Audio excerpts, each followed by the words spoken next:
He's a former Speaker of the House, multiple best-selling author Newt Gingrich, on what we do now. Would that, to you, Speaker, be an act of war?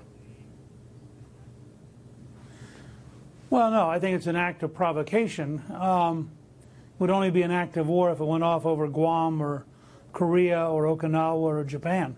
But I think it raises the question, something which as early as 2007 I'd been advocating, which is I think we should adopt a policy that any North Korean launch that we have not inspected, we're going to kill on launch. There's a period, when the missile's going straight up, that it's relatively vulnerable, and between laser and hypersonic weapons, we can literally kill it on the way up. And I think we should say, look, we don't want to start a preemptive war. We're not going to go in and try to change the regime, but we are not going to take the risk that one of these mornings Kim Jong-un's going to get awake and say, oh, let's take out Seattle. That'll teach him. We do not understand what he's doing. So you would shoot it down. You would shoot it down.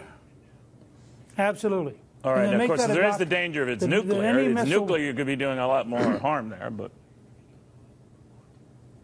well, presumably the weapon wouldn't be set to go off that close to the ground, right.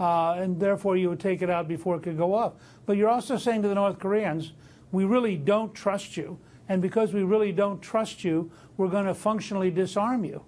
I think this idea that we're going to passively sit around and talk and allow the North Koreans to develop weapons that can reach Chicago or New York, and then take the risk that one morning he decides to fire them. The cost of one nuclear weapon on an American city is so horrendous that I think we have to have a doctrine that says we're not going to take the risk. Now, is that something that's done in concert with the United Nations, or we have established it? I think first we have to establish it because, look, this is part of the point of Trump's, I think, extraordinarily important speech at the United Nations this week. We are a sovereign country. We owe our citizens defense. We are not going to sit around talking with diplomats until Kim Jong-un decides to kill a couple 100,000 Americans. And we're not going to look back later and say, oh, gee, I wish we had stopped that. We are going to have to intervene. He is telling the entire planet. I mean, the more restrictions the UN adopts, the more the Chinese isolate him, the more he says to all of us, I ain't backing down. Yeah. Now, there's a point here where we should understand. He's being sincere. He's being honest. He's just really dangerous.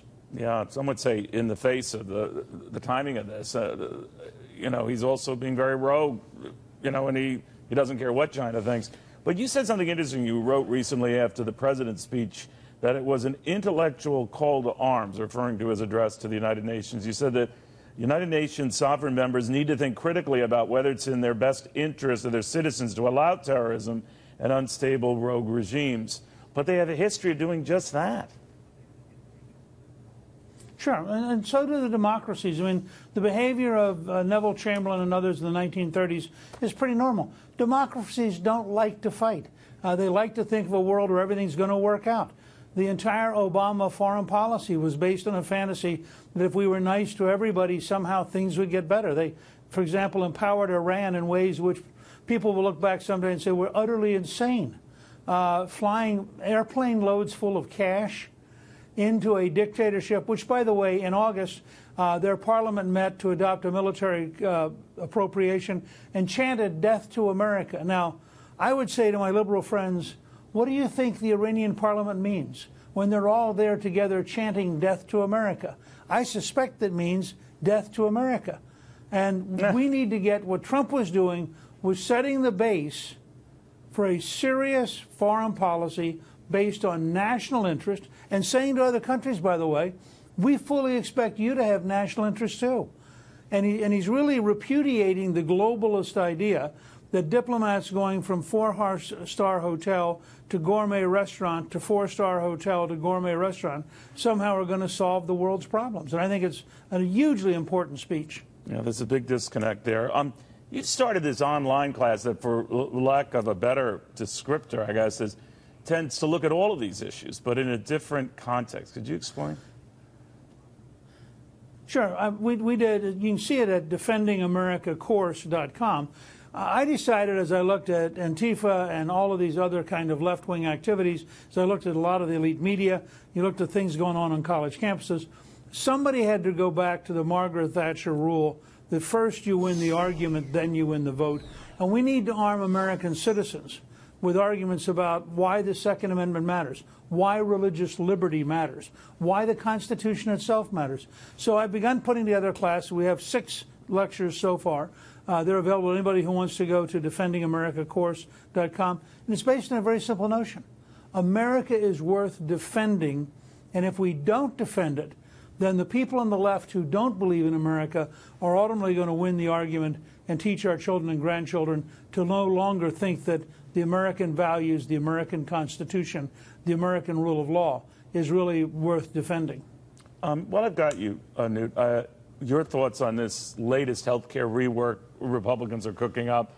Rand Paul is out against it. It's going to be an uphill fight to see it happen next week. It might. But even those who don't flip over it, like Chuck Grassley, I think he said something to the effect, it's not perfect, but it's better than what's out there now. So we better rally around this thing. Where do you stand on this?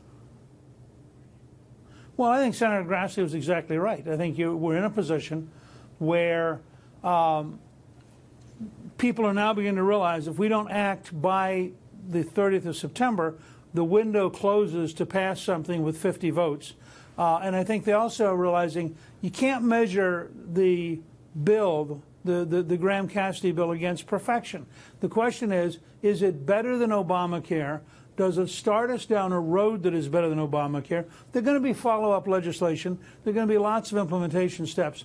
But I would say if the choice is to take the step and vote yes and start moving towards real change, or to keep the current decaying Obamacare national system in place, it's a huge mistake for Republicans to find an excuse not to get rid of it.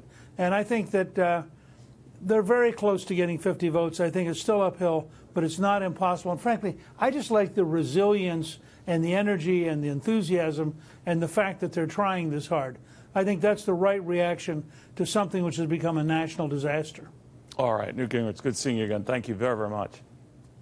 Good to see you.